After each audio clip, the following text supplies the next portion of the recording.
Topic. Hey What? guys, welcome to episode 52 of Profit Talk.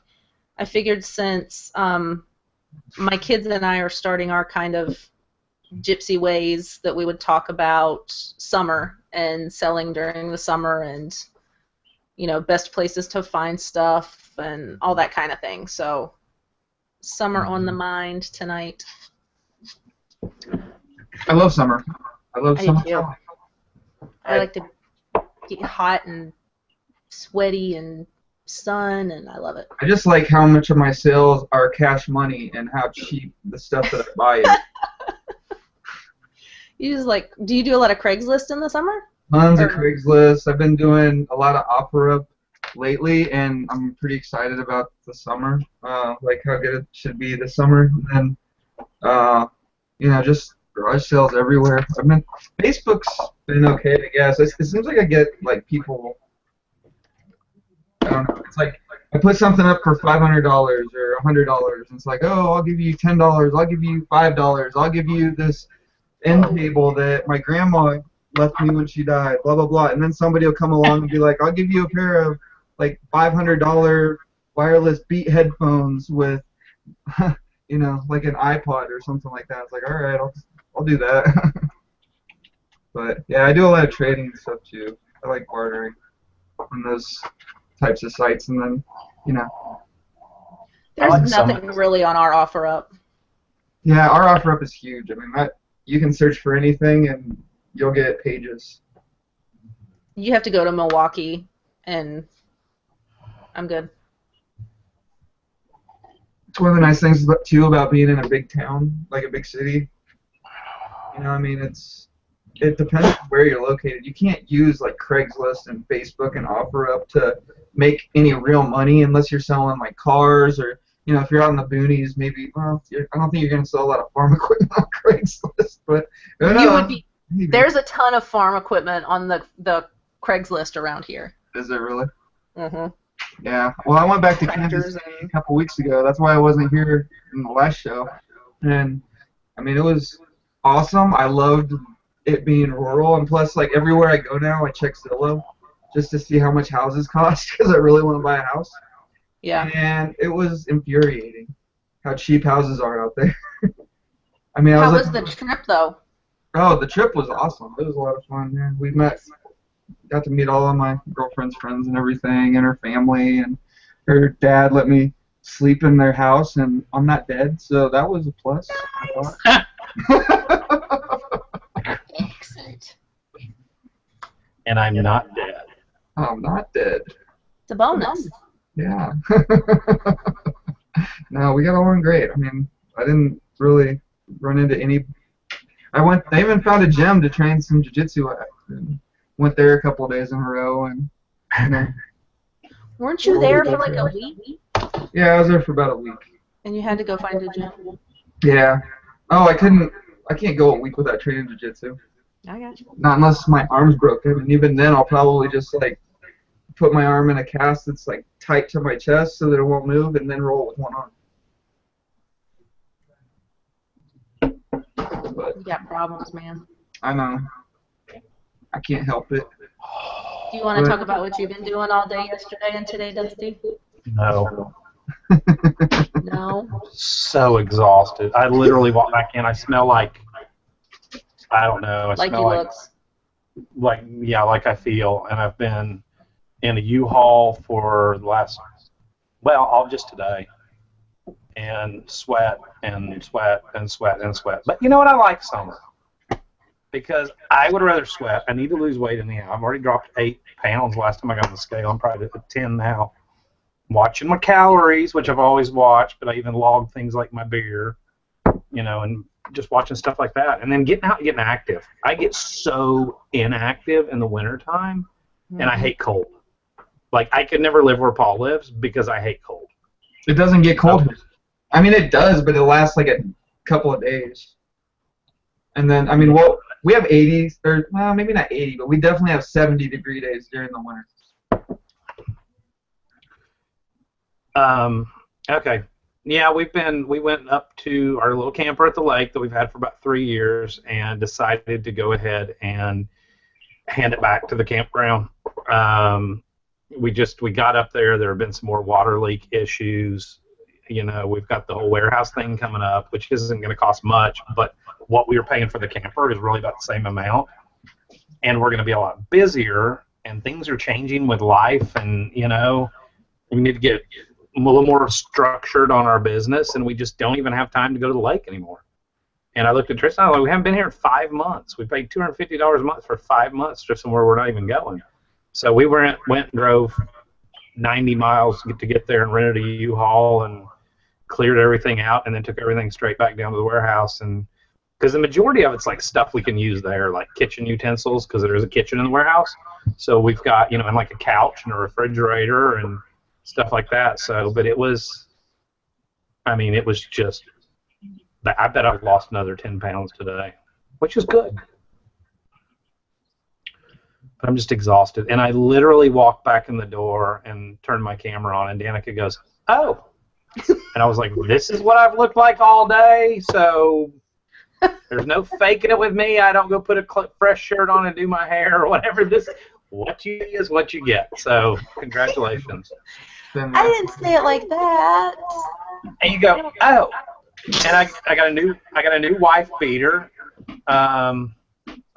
I found this in my closet, didn't even know I had it, with the tag still on it from Hanes or whatever. I was like, hell yeah, new wife beater. Jim said you look like a shitty Rambo. That's what I feel like today, Jim. So it's been, and we got up to the camper, and because of the moisture, there was a little bit of moldish, kind of mildewish issue going on, and Tristan has really bad allergies and asthma, and she's like, I can't sleep in here. So we end up going up the road to this little motel, which is owned by a lady and her son, but not like in a Norman Bates kind of way, but they're actually really super. It's the cleanest little out of the middle of nowhere motel I've ever seen in my entire life. And so we ended up staying in the little motel last night. What's it called? And watching. Is it called the Bates Motel? I want to have like a creepy motel out in the middle of nowhere, and it's gonna be the Bates Motel. This one could be totally converted, but it's just, I don't know how to explain it. It's like she and her son took it over several years ago. The TripAdvisor ratings are incredible on it. It attracts, because it's on the water, it attracts a lot of guys that come in to fish because they have a marina attached to it, and so they'll put your boat in the water for you, they'll clean your fish, they'll do this stuff. And it's like, perfect. And we discovered it on accident a couple years ago when we first went to the lake. The power company wasn't going to have the power on our camper yet, and so we had to stay there for a night or two. And it's like, it's one of those places, like, when they hand you, and they still hand you the old-timey room key with the number on the metal tag or whatever. Like an actual key, not a magnetic. Yeah, like an actual key. And when you open the door that it's going to look exactly the same as it did when you stayed there a year ago or 2 years ago. So we've stayed there a couple times when we had like sprung water leaks or something and had to, get something fixed. We just run up the road and stay there. And it's cheap. It's like $70 a night, $60 a night. What's the name of the hotel? The something in Country Inn and Campground, and now I can't remember. Yeah. And they have a campground section next to it, and I can't remember the name of it now. It's just in this little tiny town of like population like 6,000 people. What's the town?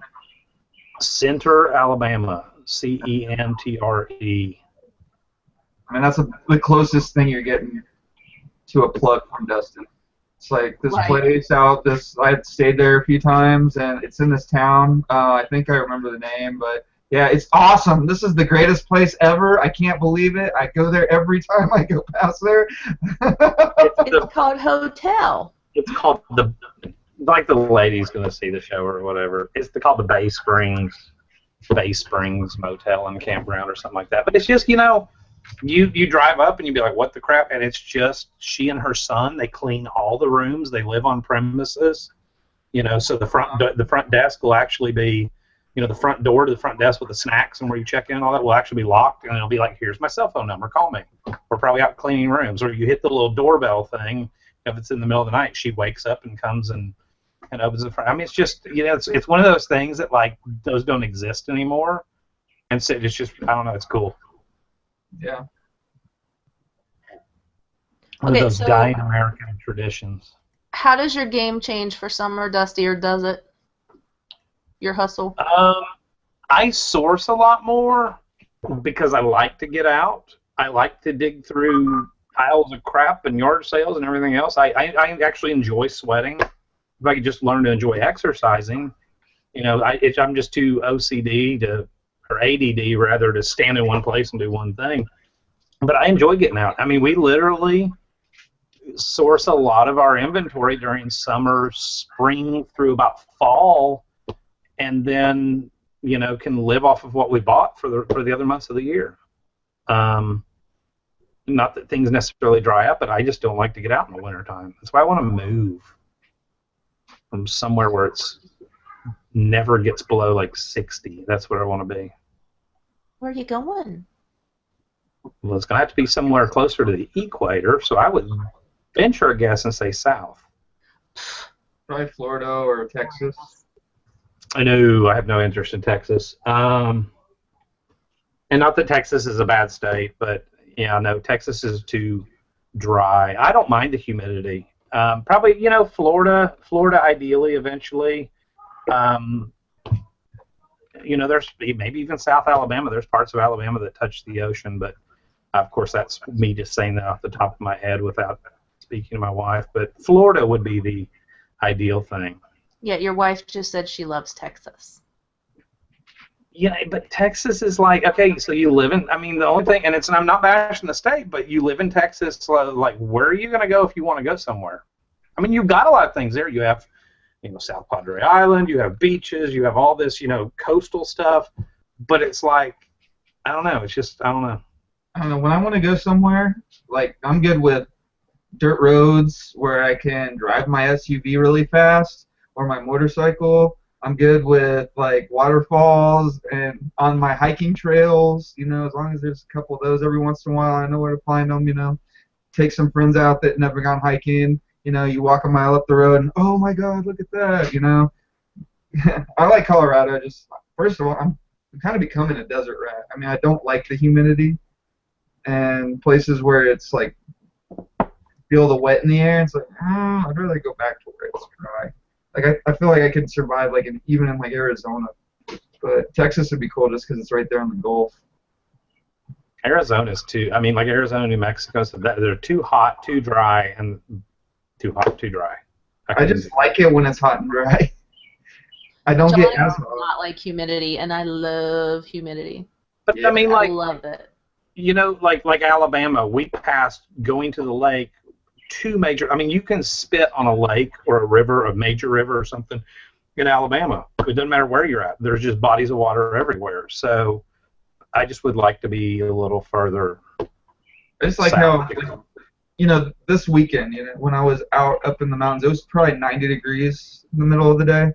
And all you had to do was step in the shade, and it would drop, 10 degrees or whatever. You could feel how much cooler it was when the sun wasn't beating down, like directly on you or whatever. You just spray yourself with a little water and you're cool. It's like a backford of coolers work. That's what the ocean is for. Exactly. There's no ocean in Colorado. No, but I mean, in all the humid states that I would want to be in, there is ocean there. Yeah. You go get in it. That's the one thing that really didn't like in Kansas City is how humid it was. I felt it when I was training. Tom, I love Charleston in the middle of summer, slap middle of summer, Charleston, South Carolina.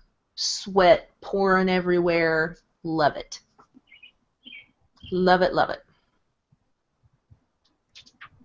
Coco, because I like being all hot, like all the hot sun and you get all sweaty, and I love that. Coco's like, why would you love humidity? Scott said Montgomery. There's nothing in Montgomery. Ironically, that's our, and they said LOL, but ironically, it's our state capital, and like outside of the politics, there's like no reason to even go to Montgomery, Alabama. Sorry if you live there, but I've spent time there and everything else, and I was like, okay, it's kind of like Huntsville. I mean, unless you had a reason to be here, it's like, okay, what is there here? Where's Palm Beach? What is that? Where's what? I don't know. Crazy Card is talking about something. I kind of like going places where you don't need a reason to be there. You just like being there. It is thundering like crazy here. It poured down rain for about an hour, and it's already starting to dry up. Holy cow. Yeah, I was at a thrift store down the street, and I bought this 19-inch HD TV. It was like a little Insignia LED TV or whatever.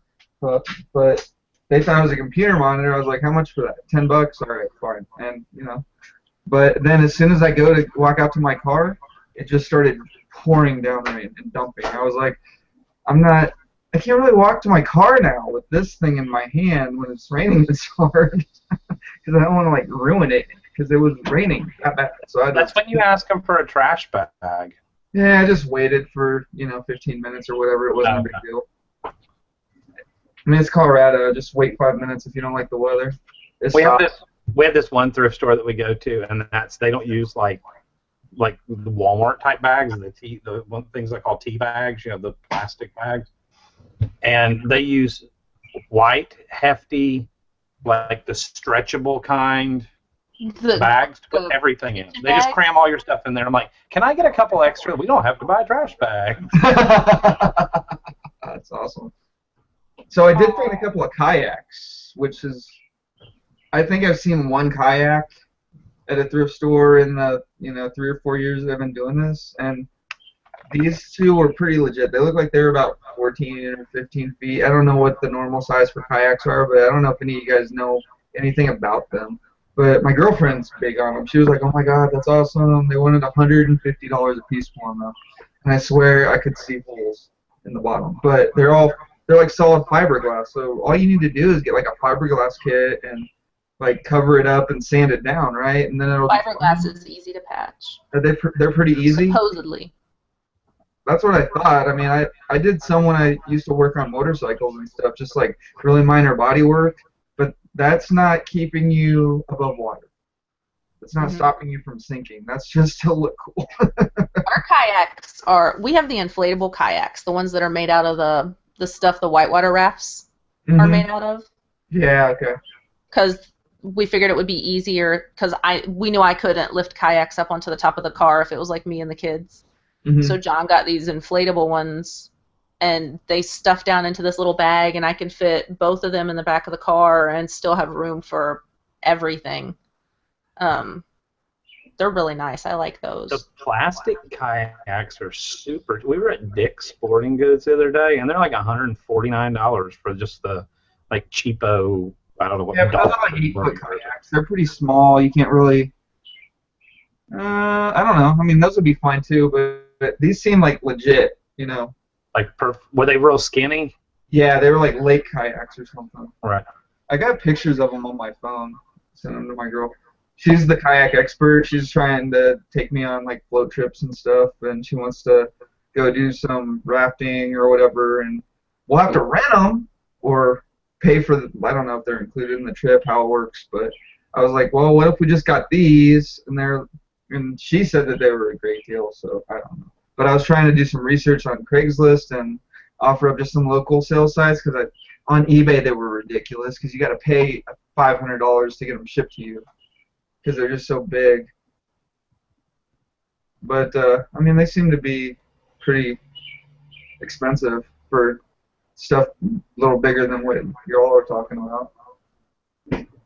Eric said that fiberglass is a little bit different, that you got to lay it on thicker layer by layer. So keep that in mind, I guess. Oh, yeah, okay. That makes sense.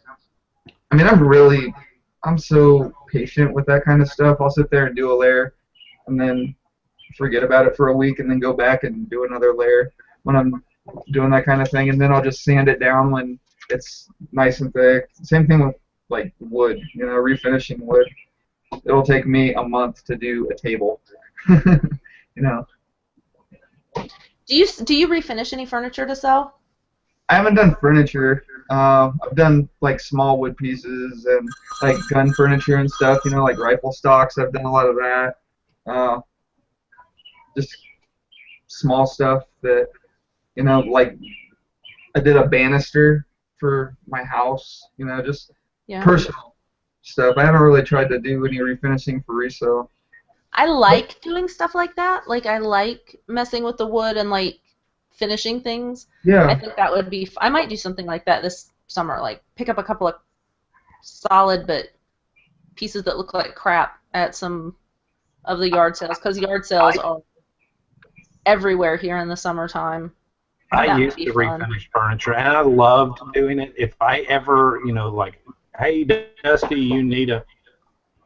She's laughing in the other room. Is there something funny in the chat?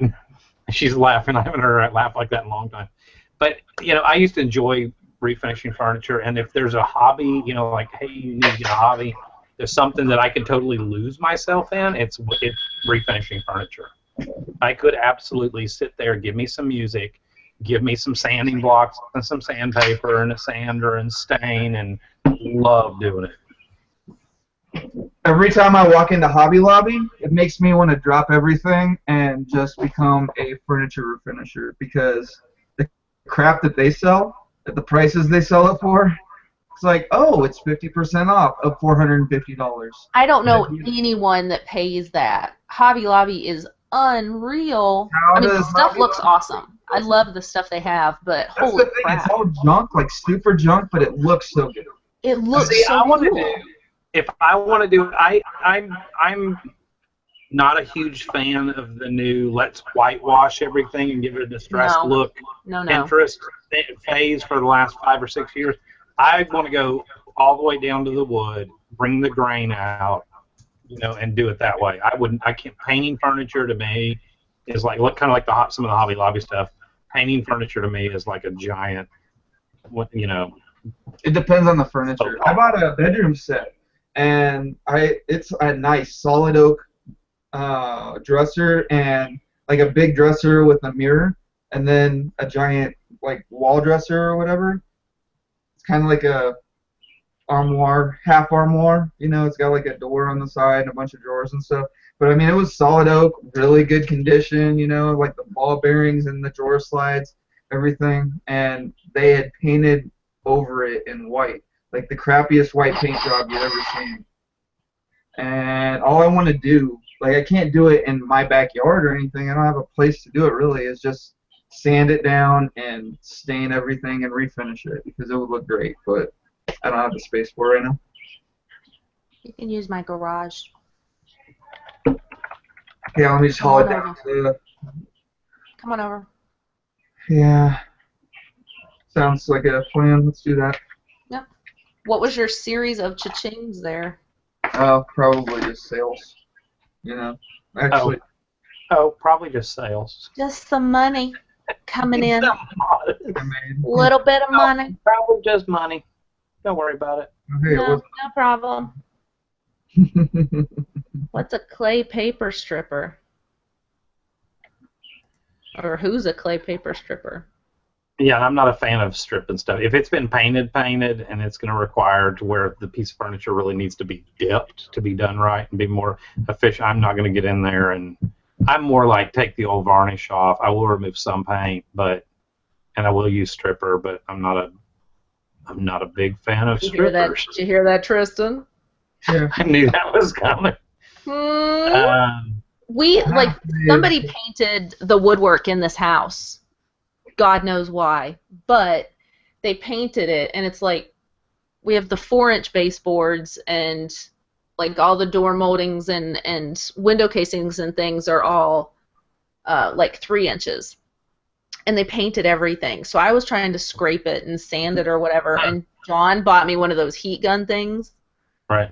So I can just sit there like with the heat and then scrape it, and then with the heat and scrape it. So every once in a while, I'll get out the heat gun and try to scrape it. This morning. I use this all the time. Yep, that's the thing. And there went my contractor paper roll that I have. Oh, I didn't know that. What? I asked Cheryl-Ann what clay paper stripper was. She said you roll it on and let it sit, and it turns green, and then you peel it off. They've got so That's many kind of cool. They make I've never ceiling heard of paint that. now. Have you ever had to paint a ceiling and you can't tell where you're going because you're painting white on white? They make ceiling paint now. I mean, it's been around for a few years. That is tinted lavender, so you can see where you're going on, and then when it dries white. Yeah. I'm like, that's brilliant. Why didn't somebody come up with that like 30 years ago?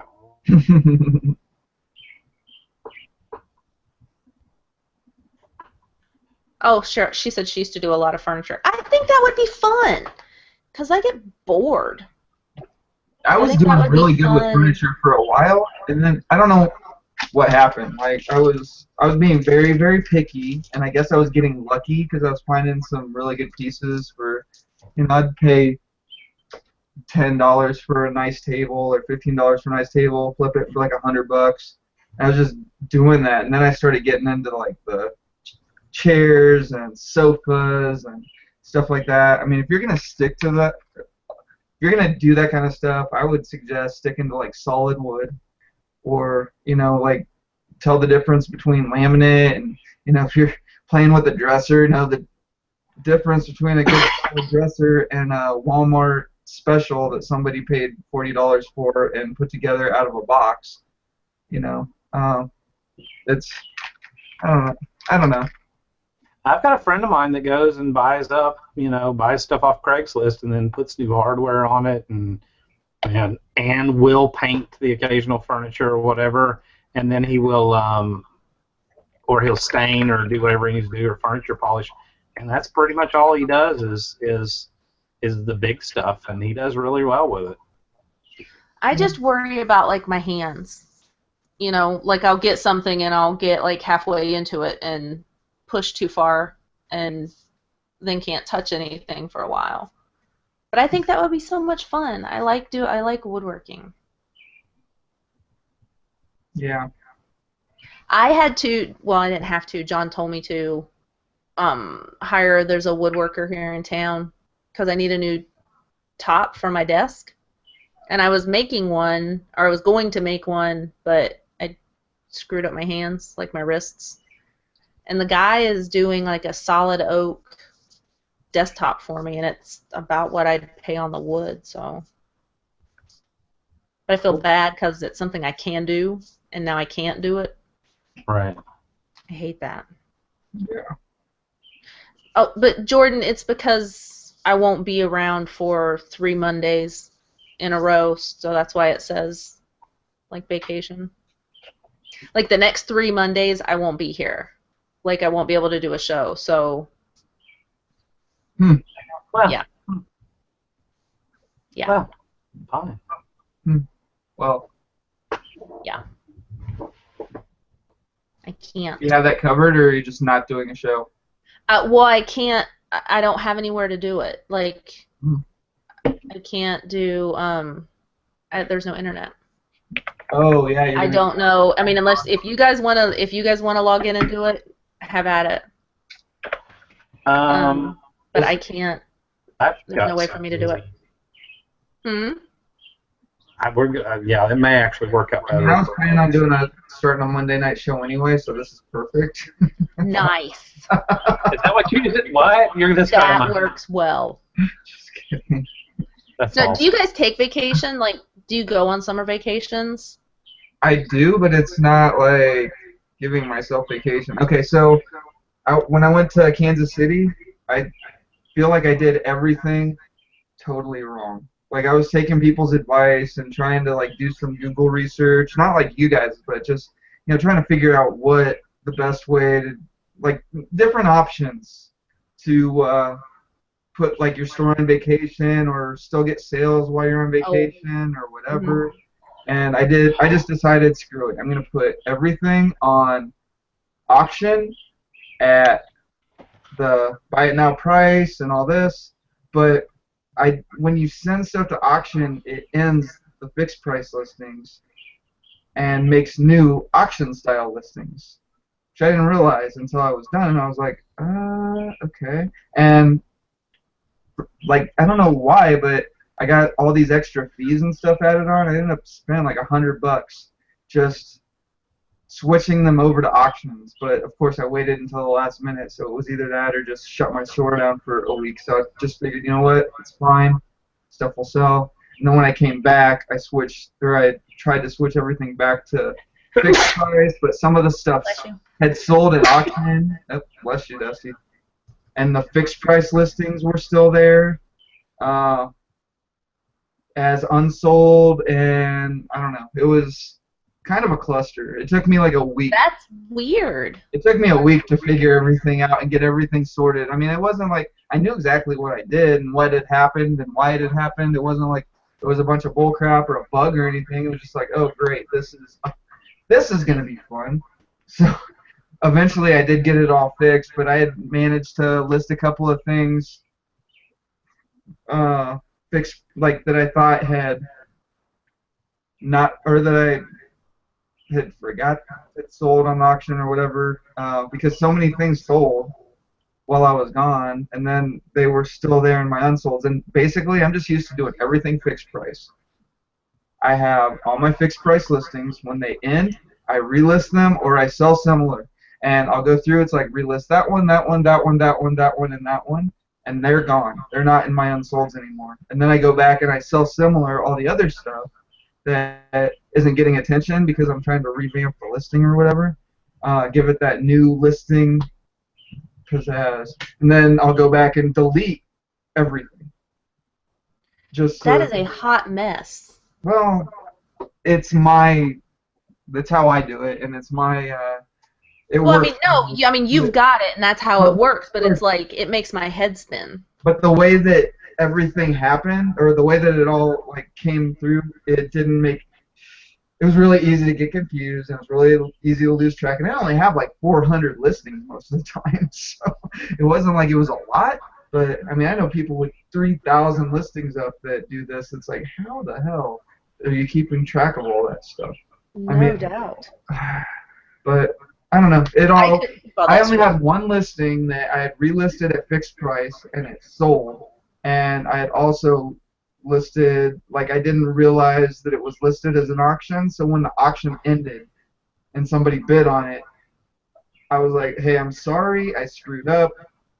Can I get you a good price on something else in my store? I really don't have this item anymore.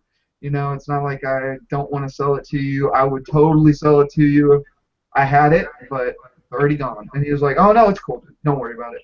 Just cancel it and refund me. And I did, and it was fine. But, yeah, stuff to look out for, stuff to watch. I don't know. eBay can get confusing when you start doing new things. That's the other thing. I haven't done an auction in like 3 years. Mm-hmm. So they're talking about their vacations in the chat. We're not allowed to do cruises because John's convinced that a shark will kill him. It will sink, and he will die via shark. No. Yeah, I know. I like John. Yeah. So there are no cruises for the Bailey family. That's it. Yeah, auctions blow now, says Jordan Flack. I will agree. I concur. They're not very good. It depends. I never liked them. I used to love them. Here's the thing about auctions. You have to be consistent. You get a lot of return customers, or you have to know where to post your auctions. You can't just list them on eBay and hope that somebody sees them. You have to be like an active member of a message board or something where they allow you to do your auctions, like post your auctions up. You know, if you're like a active member of stereo equipment message board and somebody asks a question in the general whatever, and you're always there answering questions and being active, the administrators a lot of times will let you post your auctions in the they'll have like a for sale section or whatever, and most of those places are like, don't do eBay unless it's a trusted member. Right. And so I've had really good luck with that. Really, really good luck with that. But it's a lot of work, and that's what I was spending all my time doing. So I got away from that and started just trying to figure out what normal people buy, figuring out what they usually pay, and just selling stuff at fixed price. It's easier. It's a lot less work.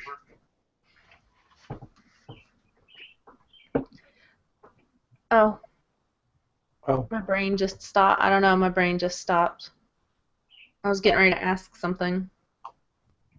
Let's see what's. They're on sharks now, so. What about? Oh, everybody's afraid of like sharks in the water. What about freaking alligator turtles? That's what. I'm not afraid of any of that stuff. Like these guys that are like, oh, let's go noodling, yeah, and then you see the pictures of them with like 2 of their fingers cut off or their hand is cut in half down to their wrist. It's like, I'm just a catfish, no matter how big. It's not worth it to me. I am not sticking my hand in a catfish hole. That is not going to happen. When I was camping this weekend, I had some friends that were fishing while me and my girlfriend and my daughter were up just kind of scouting this park and hiking and stuff like that. Mm-hmm. And we got back, they had caught like 6 fish, so they let my daughter gut and cut the head off of one of them. And I was like, oh yeah, you think you can do this? All right, go ahead. Let's see it. That's awesome. And she freaking did it. They cut the stomach open, and she like reached in, and she was like, "Oh, this is so gross." Pulled it all out. You know, she grabbed the knife and cut the head off, and taking little selfies with the fish head and stuff. I was like, "This is awesome." She's getting into this. It's great. I love the outdoors. That's cool that she did it, though. Yeah, I was impressed. Meanwhile, my girlfriend was like trying not to puke. I was like, it stinks so bad. Stomach and you. No, it didn't. It doesn't stink until you let it rot for a while. Zilky gators are a free drop. You are absolutely correct. There's a gator on the green. Nope. Tristan said good for her. She said cat. So, we got Gavin a new bow, the bigger one, like Braden's. So they're ready for their targets. Zombies? Yes. We need to get them zombies, because they've got, you know, that big hay bale thing down there? The big hay bale target? We need to get, like, a zombie thing to put over that. Oh, Eric, that's gross. We should have him make zombies. Make zombie have Gavin make zombie targets? Those ones we saw that bleed? Homeschooling project. We're going to give you cardboard boxes, lay them out flat, and need them to be life-size and realistic. Oh. Just take like a trash bag or something, fill it with ketchup, just like a thin layer behind the... Because where are you gonna get a trash bag full of ketchup? No, you fill the trash bag with ketchup, just enough so there's a thin layer of ketchup behind the target. You know, you just smash it out, and then it's a zombie. It's not gonna squirt out blood when you shoot it. It's all congealed and dead and stuff. So you know, you shoot it, and a little blood pops out. Could you imagine the ants and bugs that would be crawling all over that thing down there? No, I wasn't even thinking about that until you just mentioned it. It's a good thing that we have different perspectives in this chat. Because I'm saying. Oh, God, that would be, like, so full of critters and... But, I mean, if you could figure out how to make... Well, obviously they make them. Do they make those targets where you shoot them and they bleed? They are so cool. So it's a thing. Okay. It's like a... I mean, it's like a 3D, it's like a zombie dummy. Oh. But it's a target, and when you hit it, it bleeds. And it's so cool. John said we couldn't have them because he likes to kill my fun. Well, yeah, it sounds like it would make a huge mess. Especially when you got them big old guns like him. That's right. Explodey. Make the targets explodey. It would be a good YouTube video. No, they should. Eric Weber's daughter worked in a slaughterhouse for she was in school for pre-vet. Well, that makes sense. She gets to see what it's like on the inside. I don't know whether I feel like a better person or a nerd, like some kind of nerdy geeky dude that just isn't up on the internet lingo, because I have no idea what all these catfish porn references refer to. Yeah, I've missed something. I don't know what I missed. Yeah. No need to explain it. We don't. If you want to, I'm not gonna scroll up to find what it was. everybody keeps talking about catfish porn in this. I feel like there's a catfish type of porn. Your hand in the catfish hole. Well, was exactly what you said, and then it went downhill from there. I know it went downhill from there. Shouldn't. Yeah. I know what catfish in there, but they were talking about catfish porn. I don't think I want to know what catfish porn is. I don't know how that works. On a catfish hole. I don't know how that works. Oh, Scott. That's gross. Oh, goodness. I'm going to sleep like a I'm so tired. I'm actually kind of awake. Huh? I'm kind of awake. I keep thinking about like doing Twitch again because I've video games? Yeah. Do it. I want to. There's this the new Dark Souls came out a few months ago, and I got a copy of it, and I never played it because so my first Twitch game that I played was Bloodborne, which is like the last game that in the series or whatever, but it's like a super hard RPG with a lot of stuff going on that if you don't know how it works and what's going on or how they tell the story, you won't pick up on any of it, and it just seems like a super hard game that's really brutal, and it's either really rewarding, really punishing, whatever. But then I got into it and I started learning about it and figuring out what everything meant. But when I first started, I was trying to do a Twitch channel, and all I did was die to the first boss for like a week straight before I finally stopped streaming it. But then I went on and beat it and got all the trophies and all that. And I went back and did the second game because there's like 3 of them or whatever. Yeah. So I beat the second one just on my own. And then when I bought Dark Souls 3, it came with Dark Souls 1, which like a digital copy of it, which I'd never even played. So I was like, screw it, I'm going to try that. And I hadn't played a Dark Souls game in so long that I just got addicted to it. And that's what I've been doing for the last 2 months when I'm not working, is just, playing that at night.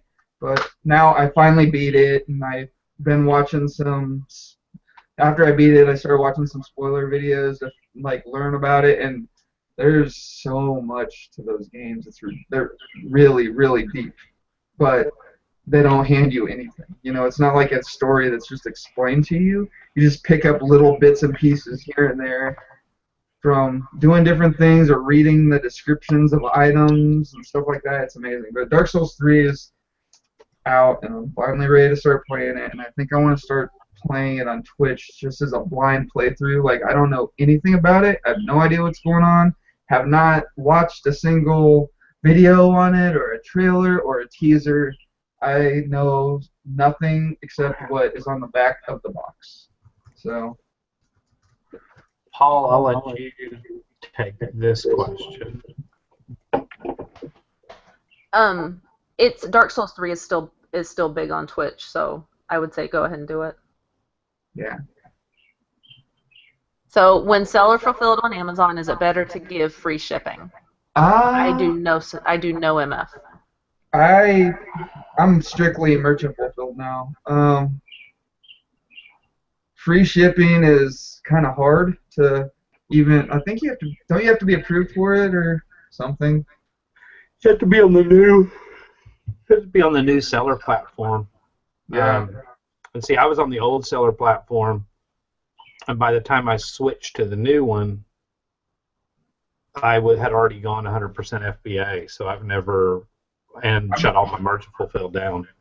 I'm probably still on the old one then because I don't have an option to do free shipping on any of my items. I just charge shipping, and You're still on the old seller platform. Then you can migrate over to the new one. It's not a terribly difficult. I mean, it's a matter of just telling them to do it, and it takes like 30 seconds, and all of a sudden your stuff's done.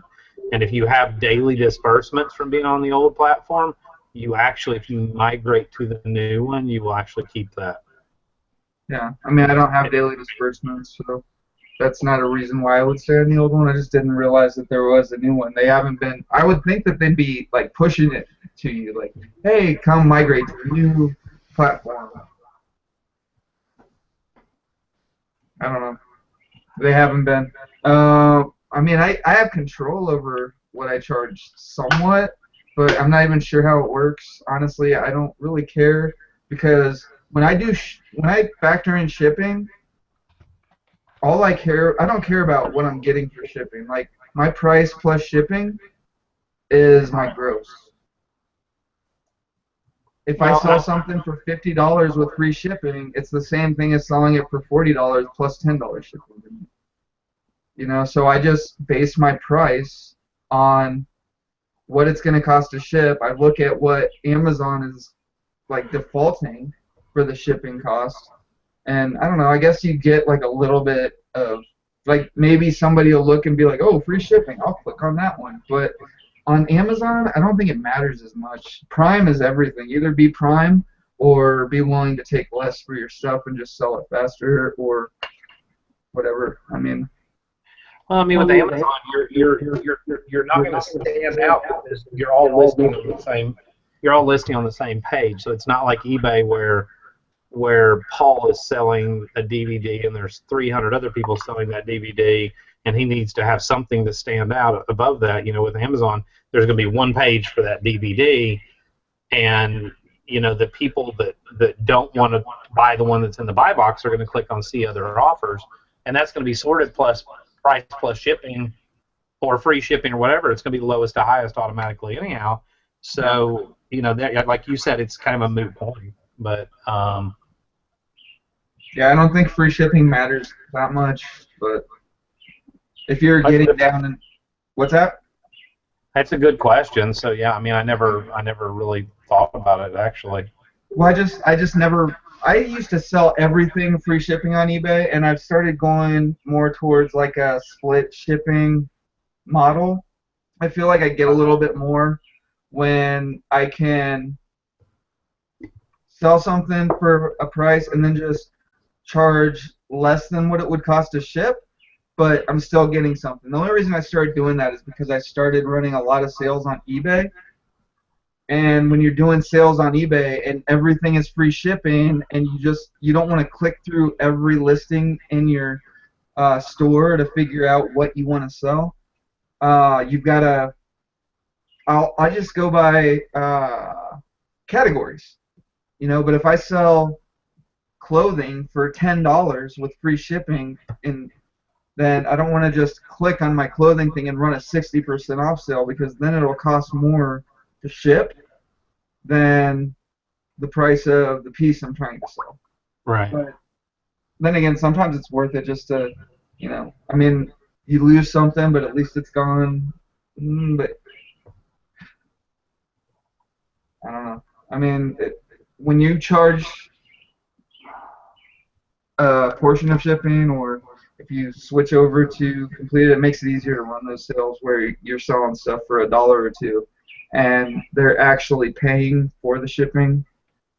But when you're talking about like a $200 pair of Beats or like a $300 PS4 or something like that, then free shipping is all day just because it's easier to. You don't have a whole bunch of those that you're selling. First of all, at least I don't. So it's easy for me to kind of dial those in a little bit more. But when I want to blow out 100 items, I don't want to lose money because I have to pay the shipping. I guess that's what I'm trying to say. And so are you doing like if you've got you're selling something for $50 and you put like $2.99 or $3.99 shipping on it? Yeah, you know. Something like that? Yeah, like okay, so let me give you an example. Like good example would be this printer sitting here. It's a pretty big laser printer. I mean, on eBay, you get $80, $100 for it, but I would probably try to sell it for, $140, and I would put $14.95 shipping on it, even though it's probably going to cost me $25 or $30 to ship because it's very heavy. Mhm. And then when I run a sale, I could do 70% off and still make money. I And gotcha. somebody, if that's how I want to run that item, or the 4 or 5 things that I have like that, I put it in the same category. I run a sale, and I don't have to click on every single one of them. And I'm not going to lose money because I sold it for $20 plus $5 shipping, and it costs $35 to ship. Right. But I mean, and then when you're looking at clothing, like a pair of jeans, let's use that, $3, or they're about 3 pounds, 2 to 3 pounds, right? So it's going to be $10 to ship those priority.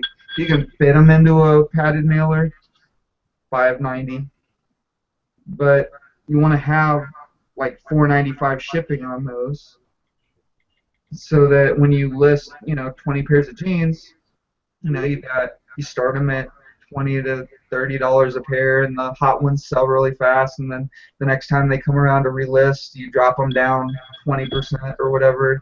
Then you run a half off sale. Next thing you know, some of them are like $6 plus shipping, or $11 plus shipping. But if you do everything through shipping, then you might sell a pair of jeans for $5, and it costs you $7 or $8 to ship it. So you're paying them to take your stuff. Basically, yeah. That's the only reason I started charging for Okay. shipping. So we've got like 5 minutes left, and we have hardly talked anything about like summer sourcing like we were supposed to. So what places do you hit up in the summer more so than what you do the rest of the year? Like, I mean, I know we know like yard sales and things, but That's it. is that where you get the majority of your stuff in the summertime, is yard sales versus thrift stores? Okay, go ahead. What? I Dusty. mean, yard sales are the kind of places where you can go and do my favorite kind of sourcing. How much for everything? What is your get it out of my way so I don't have to look at it again price? Right. You don't get that at thrift stores. You don't get that during the winter. I mean, basically yard sales. It doesn't work at estate sales, but yard sales all day, every day. You can once you realize that they just want to get rid of their stuff, you can start loading up and picking and choosing most of the time. You can be really picky and get away with pennies on the dollar. Do you stay out of thrift stores in the summertime? Like I'm just in more picky at thrift stores. Like I went to a thrift store today and I saw a lot of stuff that I would normally buy if I didn't have so much to list right now, just because of all the stuff that I buy at garage sales. But I just walked away with one TV that I'll make $50 on. I don't think I changed my model any, other than I tend to buy more in the summertime because I'm more active. If that makes sense. Yeah. I mean, that's just me, though. There's definitely more yard sales. There's no yard sales here really in the winter.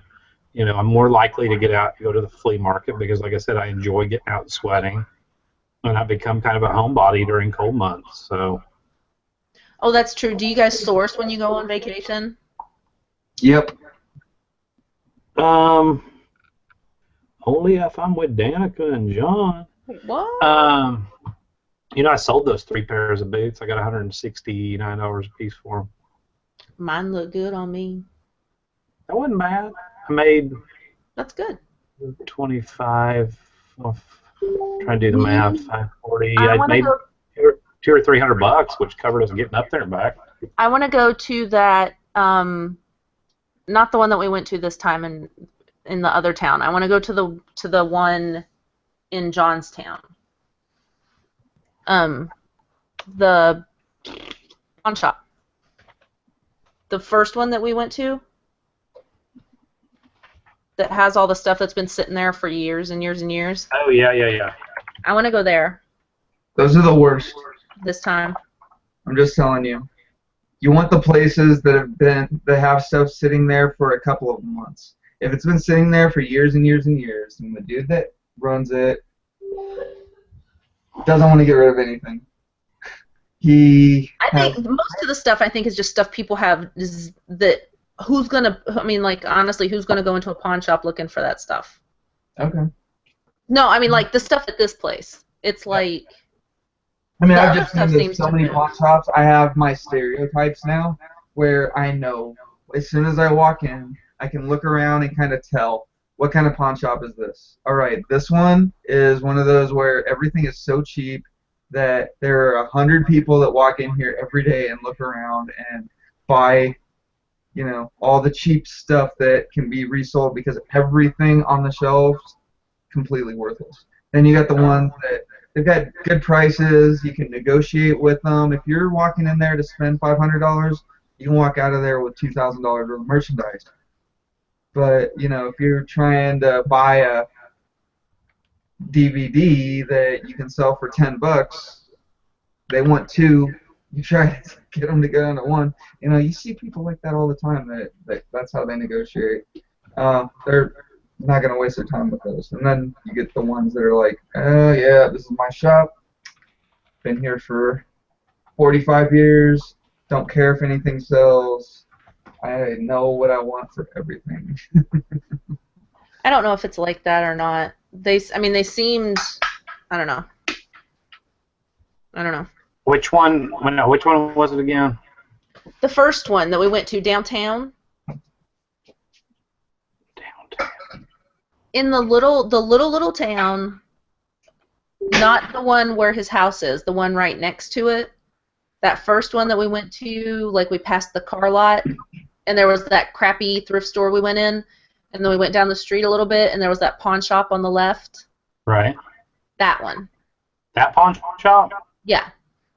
I thought you were talking about thrift store. That's why I was lost. No, guys. That thrift store was awful. That pawn shop, those guys actually date coded. You would love this place, Paul. They date coded everything, and I just asked one of the guys. I said, "Hey, we buy and resell stuff." I said, "How willing are you to work on some of this stuff?" I said, "Because I'm seeing dates of 2006." He goes, "Man, there's a lot of shit in here I'd like to get rid of." He goes, "I'll totally work with you and make a deal." Yeah. So I don't know if it's new manager or what it is, but and their dates weren't even coded or anything. Hidden. It flat out just said 2006. Yeah. It was 1-17-2006. Those are the gold for me. Those are the places that I want. Right. And I honestly, this one I think either new management took over because this guy was young. This guy was young enough that there's no way he was the guy that was there 10, 11 years ago. No. And so I'm thinking maybe new owners, new managers, new something. But man, it was brand new electronics, brand new in the package. It was kind of and then again, it's a town that's small enough that I think more people probably pawn in that town than buy stuff. Well, there's no money. Yeah. There's some people, either you are dirt poor or you've got money. That seems to be how that works. So when I was in Kansas City, I found a pawn shop like that, and the guys that were behind the counter, the entire time I was in there, they were boxing up stuff and putting labels on it. And I started looking at the prices. It's $10 for this DVD, $15 for this Blu-ray, $35 for this 3D Blu-ray. They knew the prices on everything. And, $300 for this pair of wireless Kansas City Royals Beats, which I almost paid because I would get brownie points like you would not believe. But no, they just knew what the prices were on everything. And they were willing to work a little bit, especially if I had cash and, buy a little bit. They had a iPad for $400. They would go down to $300 if I paid cash. So it's not like these guys knew eBay. They were doing the same stuff that I would do if I ran that shop. And so I liked them a lot, but I knew that I couldn't deal with them because they understood the game really well, and they knew where they needed to be on all their prices you know, I mean, that's how I do Craigslist. I do all my Craigslist stuff and my OfferUp stuff based on eBay and Amazon pricing, and hoping that somebody will bite on that. But I price it at that because I know that people are going to want a deal. So when I give them like 20% off, which would pretty much cover my fees, and they're paying me cash, Nice. and everybody feels like they got a great deal. So, yeah. Dusty, where did you get the CDs?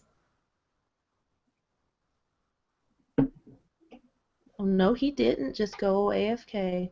He just went away on you. I can't. Must have been very, very important. I know. John's telling me and Tristan that we'll put our eye out with a katana and that cool claw thing. I kind of like Cheryl Ann. I like Cheryl My Ann. kind of girl. I'm digging. Oh, he's peeing. Tell him to hurry up. Or Tristan, where did he get all the CDs at? He said he bought 1,200 CDs. You know what, Danica Bailey, you'd ride in a U-Haul What? that long and drink 16 gallons of water and see if you don't have to pee every 10 minutes. If you didn't have the bladder of a 12-year-old girl. Or a 112-year-old. So, thanks for pointing that out. So, Tristan said it. yeah, it was this little junk store, and I walk in, and the guy's got like, it's a place I've been to a couple times. I'm like, yeah, I'm out this way. I'm gonna go check it out, and the guy's got like all these big boxes like this, and they're just lined up. I said, what's the deal on the CDs?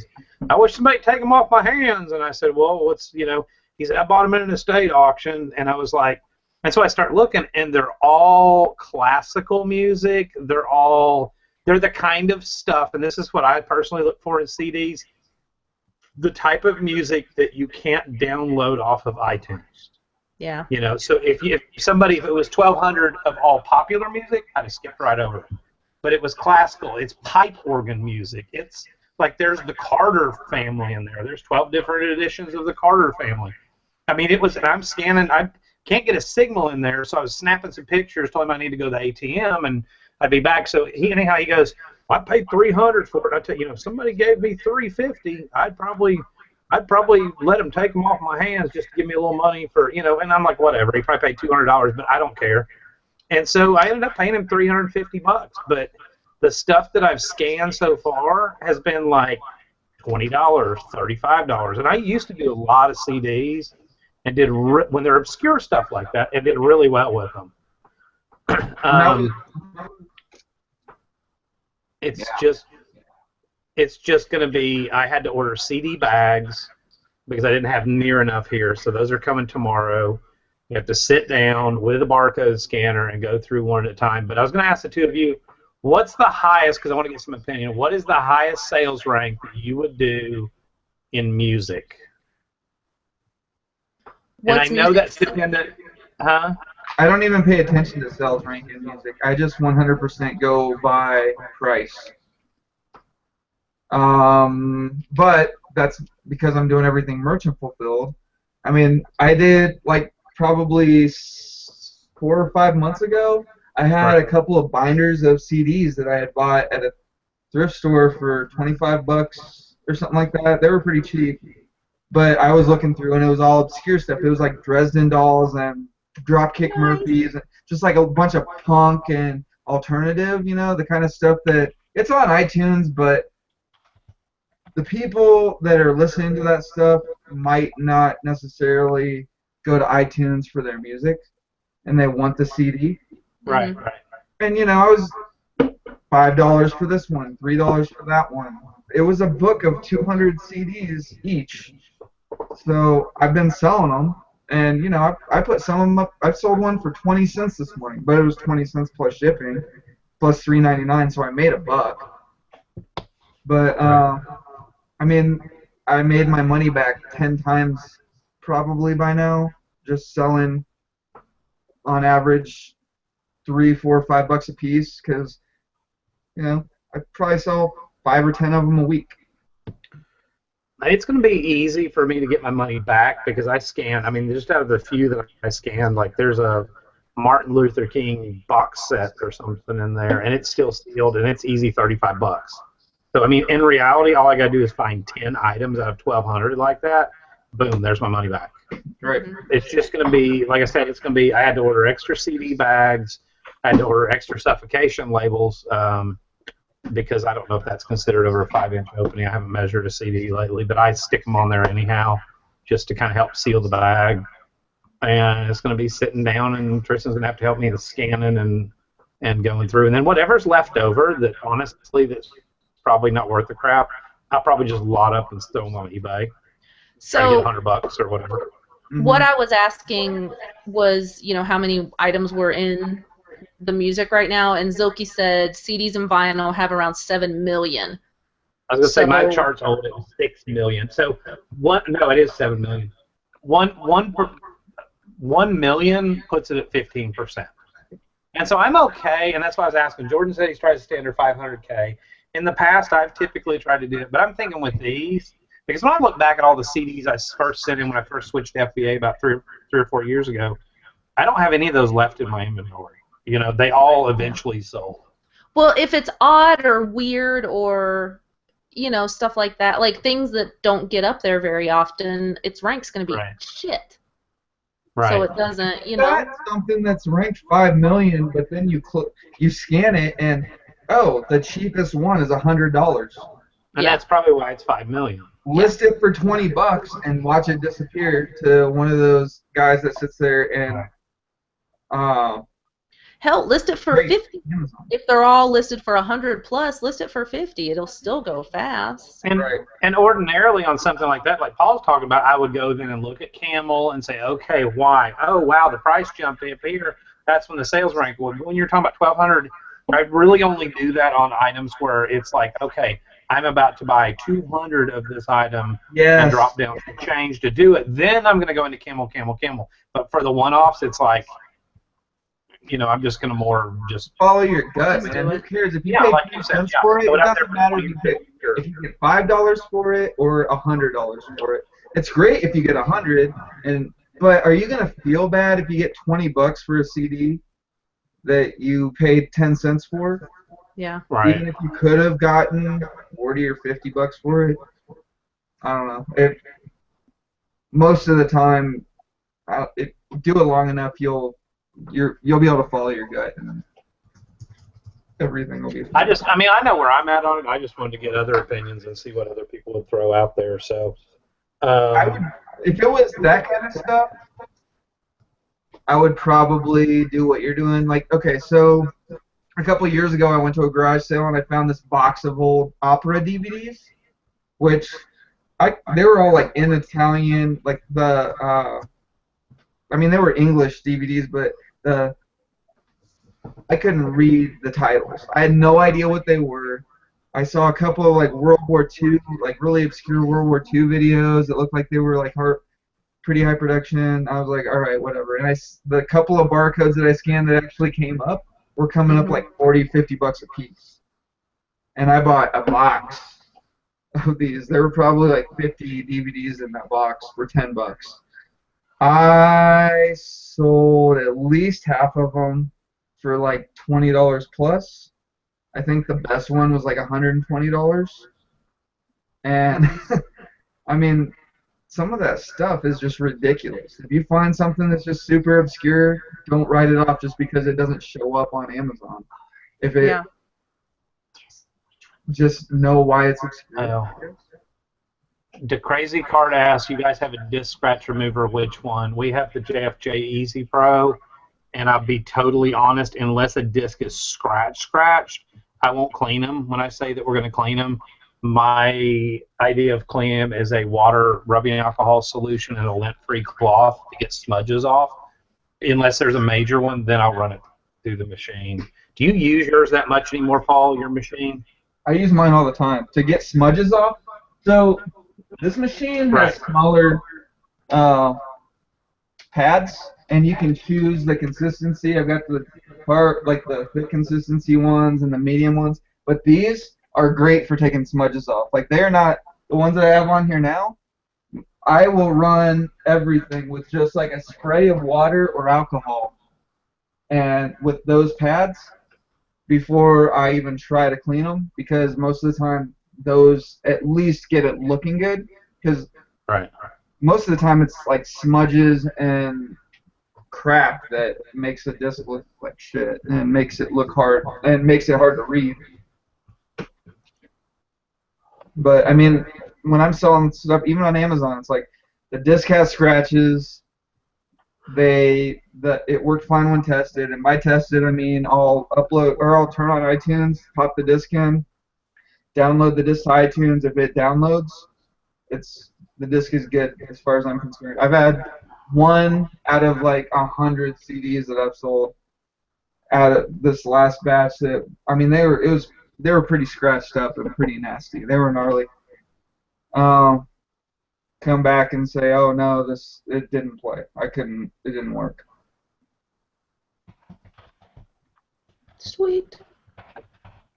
Okay. We're 8:15 now, so Fun. Why do we have to go now?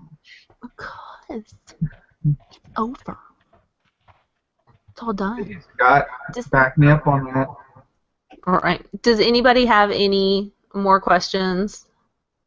I know that you guys should know by now. If you watch the show, you know we don't do a topic. I just make something up. We try to talk about it. What? It's true. And I mean, there's no sense in lying about it. It's the truth. We're all a bunch of ADD. Before the show started, she goes, "Have y'all seen the topic?" I was like, I know, "Oh." right? It was like they had no clue what we were talking about. And also, I haven't talked to either one of you like in a week and a half, though. I mean, it's because you don't answer your messages or texts. So I answered your message about an hour ago, the one from this morning. What? You did not. Yes, I did. You're a liar. Message. You're a liar. What message? Texted me and said, John. Oh, don't say that because I don't know if I'm allowed to say that. Oh. There you go. I chose though. But it's funny you now remember. Well, but I didn't see an answer. Yeah, but I made my choice. Because you didn't check your phone. Whatever. So you're dumb. Talk to Tristan about the days that you're coming, by the way, because we changed. It's fine. Just throw me in a car and tell me which way to drive. I was just telling you. She'll tell you when to leave. Okay. Thank you for watching. We will not have another show unless the boys do one until, holy cow. Because we're all going to be out summer sourcing. Yeah. That's right. Maybe if you guys are up for it, doing one not on a Monday night, doing one like on a Tuesday night, we can do one the 28th. But other than that, let's play it by ear. I don't know. Yeah, we'll have to kind of play it by ear. Because I doubt anybody's going to be around 4th of July night to do a show. So that would mean a whole month. I will not have internet that weekend. I guess I'm going to my girlfriend's lake house or something. Nice. Yeah, in the Ozarks. I don't know. I don't even know where it's at. But I will be having his own fireworks. That's right. That's right. That's right. It's her parents' lake house, so there won't be that many fireworks. Unless I'm going to hear a shotgun blast. Dusty. Awkward. But not with her parents there, Jordan. Yeah. What? Okay. Oh, Jordan caught it. Okay. So we will let you guys know what's going on and keep you, apprised of the situation. But yeah. So if I don't talk to you guys, anytime soon, take care, all that good jazz, make the money, get your hustle, all that good stuff. So thanks for watching and talk to you later. Bye. I'm going to be on Twitch. Just saying. Bitcoin. Find Paul on Twitch. J